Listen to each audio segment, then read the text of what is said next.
નારાયણ સરોવરથી સોમનાથની પદયાત્રાને ગામે ગામ આવકાર મળી રહ્યો છે।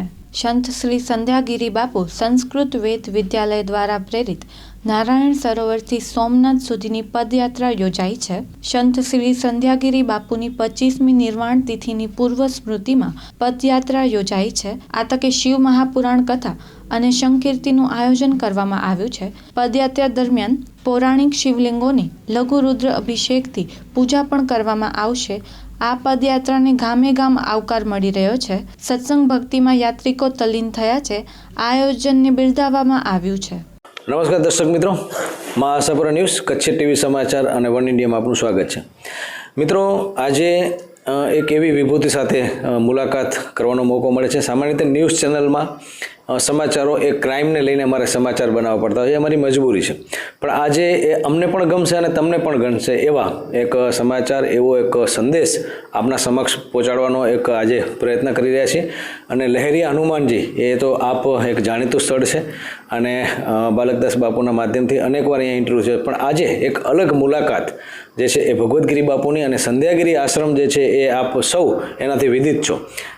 ખૂબ સારું ત્યાં શિક્ષણ કાર્ય અને ગાયોનું એક જે છે એ સેવાકીય કાર્ય થાય છે, પણ આ વખતે મુલાકાત બાપુની મારે લેવાની છે એક પદયાત્રાને લઈને, અને એ પણ કચ્છ, કાઠિયાવાડ અને સૌરાષ્ટ્ર, એક નારાયણ સરોવર અને કોટેશ્વરથી કરી અને જ્યોતિર્લિંગ સુધીની એટલે કે સોમનાથ સુધીની આ પદયાત્રા। બાપુને હું હિન્દીમાં પ્રશ્નો કરીશ કે બાપુ એનો ઉદ્દેશ શું છે, કેટલા દિવસ યાત્રા ચાલશે, કેટલા લોકો જોડાયા છે અને કઈ કઈ રીતે આ યાત્રા જે છે એ આગળ જે છે પ્રયાણ કરશે।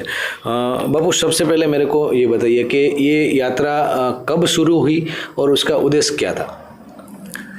उमाकांत महादेव चिदानंद गुणाकरौ परिपाहि सदा शंभो सकलात्मन महेश्वरौ गुरुर्ब्रह्म गुरुर्विष्णु गुरुर्देव महेश्वरौ गुरु साक्षात् परम ब्रह्म तस्मै श्री गुरुवे नमः।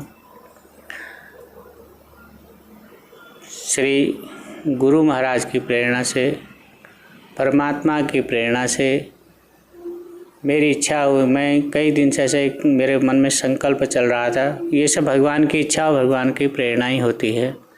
तो मैंने अनेक पूरा करीब भारत भ्रमण किया हुआ है मेरा। तो हर जगह से जहाँ जहाँ जाता था वहाँ से मैं जल इकट्ठा करता था।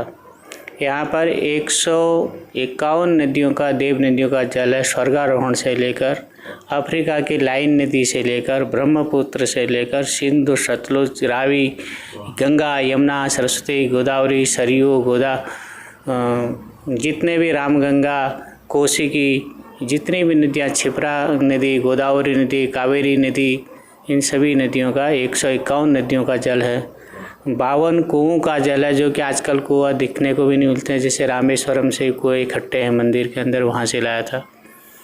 और 7 समुद्रों का जल है, 5 सरोवरों का जल है, मानसरोवर कैलाश से लेकर बिंदु सरोवर, पंपा सरोवर, नारायण सरोवर, पुष्कर में ब्रह्म सरोवर, ये सब जल मैंने इकट्ठा संकलन किया।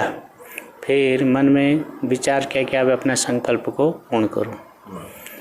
ये तो अभी कोई इसमें विशेष संकल्प हमने लिया नहीं, मात्र मानव मात्र के कल्याण के लिए ये संकल्प है।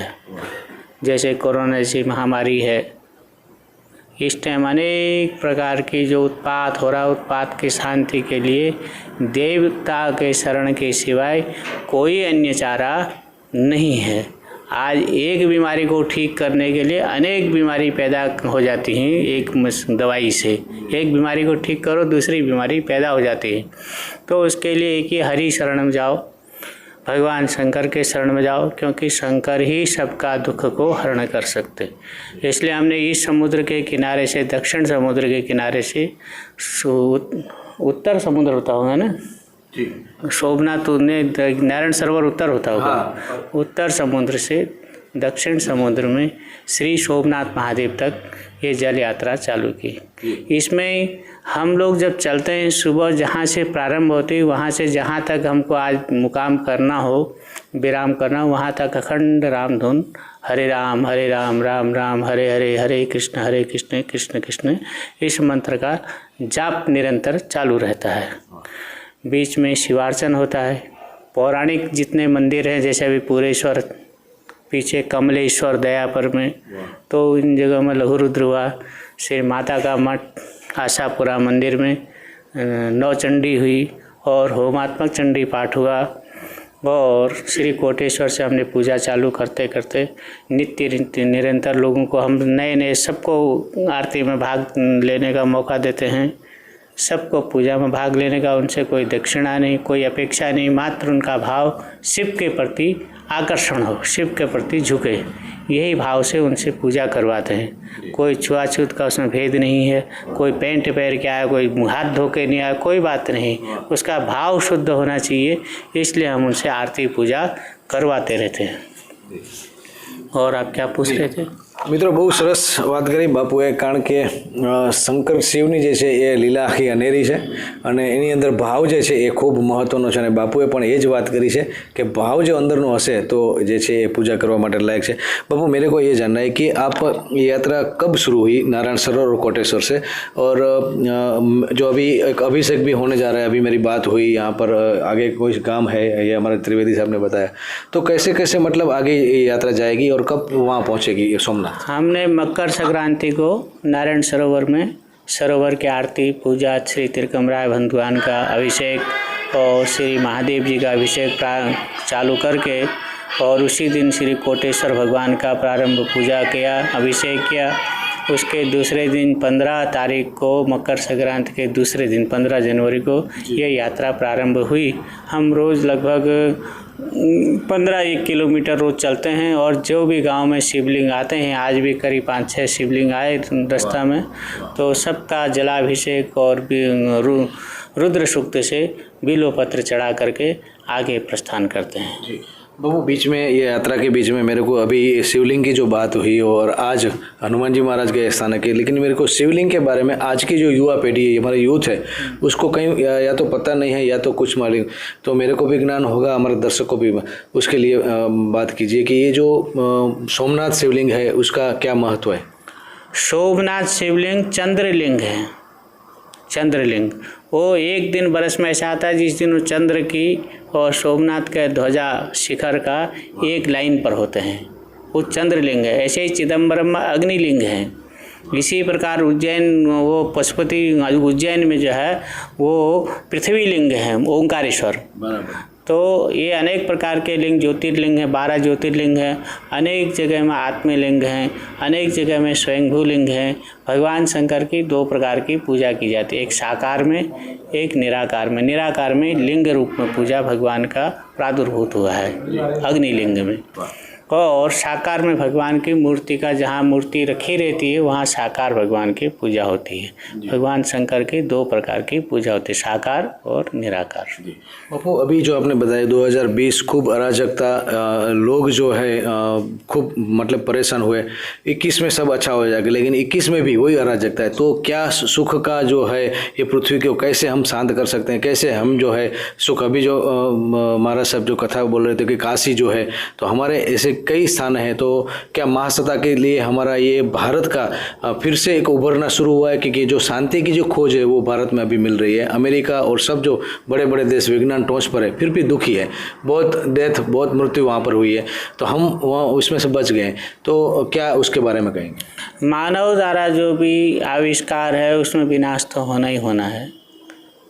मानव मात्र में मात्र भगवान का शरण में जाए और भगवान की पूजा करे, और सर्वे भवन्तु सुखिनो इस मंत्र का ही उच्चाला अंतिम में विराम करें। तो क्योंकि सबका सुख हम चाहेंगे तो ही हम अपना सुख पाएंगे। जब मैं पड़ोसी का यदि दुखी चाहूँगा तो कभी अपना सुखी नहीं हो सकता हूँ। इसलिए ये आपदा काल तो आजकल अधिक आधुनिक विज्ञान की खोज हो रही है, लेकिन उस विज्ञान के पीछे पीछे पर्यावरण का, इस पृथ्वी का भी ध्यान देना पड़ेगा। आप ये क्या कहते हैं पवन चक्की तो लगाओ, बहुत अच्छी बात है, जहाँ उनको लगना चाहिए वहाँ लगना चाहिए। और गांव में लग गए अमुक जगह पर कितने वहाँ पर कितना अशांति फैल रही है, उसके हवाई जहाज जैसी तो आवाज़ आती है, रात भर नींद नहीं आती, वो कितना बड़ा वहाँ पर वो वाइब्रेशन पैदा कर रहा है। लेकिन आविष्कार भी करो तो वही करो जो मानव के शांति चाहते हो, मानव के कल्याण के लिए आप कोई आविष्कार कर रहे हैं तो उस आविष्कार को उस ढंग से करो जो मानवों को शांति मिले। ये नहीं कि बनाने से फिर उत्पाती मचते रहे उससे, तो वो तो अच्छी बात नहीं है। દોડ અંધી નહીં હોની चाहिए। नहीं, ऐसे नहीं होनी चाहिए। બહુ જ સરસ વાત મિત્રો। અને વિજ્ઞાન જે છે એ એનાથી સુખ સંપત્તિ મળશે પણ શાંતિ જે છે એ કદાચ નહીં મળે। અને એની વાસ્તવિકતા અત્યારે છે લોકો પાસે ખૂબ આધુનિક સાધનો છે પણ શાંતિ નથી, નજીક હોવા છતાં પણ દૂર છે। બહુ સરસ બાપુએ વાત કરી। હું વિરામ તરફ જઈશ અને એટલી જ વસ્તુ છે કે બીજાનું અહિત ન કરવું એ આપણી ભારતીય સંસ્કૃતિ છે, હિન્દુ સંસ્કૃતિ છે। અને જે લોકો બીજાનું અહિત કરે છે એ ક્યારે પણ તો પરોક્ષ રીતે હું બાપુને એ પૂછીશ कि बाबू हमारी जो संस्कृति है कभी दूसरों को दुख देना नहीं चाहती है, अहिंसा में मानती है, तो क्या हम फिर से वो जो हमारे सुवर्ण युग में हम आ सकते हैं कि पूरा विश्व जो है फिर से हमारे यहाँ पर आ सकता है? क्योंकि हमने किसी का बुरा नहीं चाहा है, कभी किसी के ऊपर अटैक नहीं किया, आतंकवाद नहीं किया है, किसी को नुकसान नहीं किया है, तो क्या फिर से महासत्ता की तरफ हम भारत हमारा जाएगा? हमारा देश तो पहले से ही महासत्ता है। आप लोगों को कुछ भ्रम हो रहा है कि महासत्ता नहीं है, क्योंकि यहाँ पर जो ज्ञान ध्यान है वो कहीं दूसरी जगह है नहीं। शांति यदि है तो महासत्ता है, यदि शांति नहीं है तो सत्ता किस बात की है? सत्ता कोई काम की नहीं है जब शांति नहीं है तो। बहुत सरस। હું વિરામ अंतिम प्रश्न पूछूं अभी क्योंकि बहुत समय हुआ है। हमारा सब क्या संदेश देंगे हमारे दर्शकों को कि अभी जो ये समय में हम कैसे स्थिर रह सकें? क्योंकि आपने बोला कि अध्यात्म धर्म के बिना शांति नहीं है, तो हमारे जो दर्शक हमें देख रहे हैं आपको, तो क्या कहेंगे उसके लिए अभी कि सुख और शांति कैसे मिलेगी? परोपकाराय पुण्याय पापाय परपीडनम। परोपकार करो, अपना तो भला करो, लेकिन अपना पड़ोसी अपना से जो परेशान हैं उनका भी थोड़ी तरफ दृष्टि रखो कि सबका भला हो। पेड़ पौधे पानी की रक्षा करो, पेड़ पौधों की रक्षा करो। जब तक पेड़ पौधों की रक्षा नहीं करोगे, आज जंगलों में आग लगाया जा रहा है, कितने भयंकर कितने जीव जंतु नष्ट हो रहे हैं। देखा कभी हिमालय में आग लग रही तो कभी कहीं लग रही, कभी कहीं लग रही, उसका कोई आग नहीं लगावे, आग नहीं लगे, ऐसा एक वातावरण अपने को पैदा करना पड़ेगा।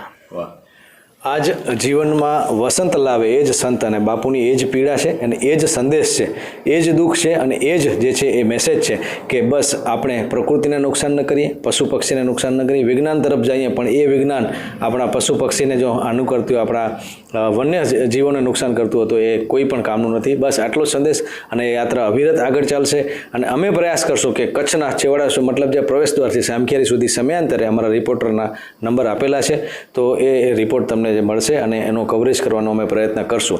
કેમેરામેન કિરણ ગોરી સાથે હું જયમલસિંહ જાડેજા, મા આશાપુરા ન્યૂઝ, લહેરિયા ટેકરી, કુકમા, કચ્છ।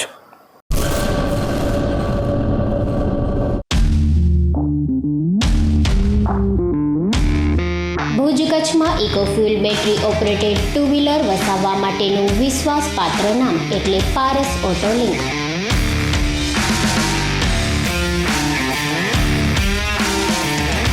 અમારા ટુ વ્હીલરની ખાસિયતો આકર્ષક PU colour paint, unbreakable body parts, alloy wheel, આગળ અને પાછળ ABS ડિસ્ક બ્રેક, ધ્યાન ખેંચાય તેવી LED light, telescopic suspension, average 80થી 90 kilometre, reverse driving, cruise control, centrally remote locking system, no RTO, no licence. તો હવે રાહ શેની જોવાની? 3 મોડેલના સ્કૂટર ખરીદવા આજે જ મુલાકાત લો। Paras auto link, shop number C2829, Katira shopping complex, RTO relocation site, Bhuj, Kutch. Mobile number 8200541800।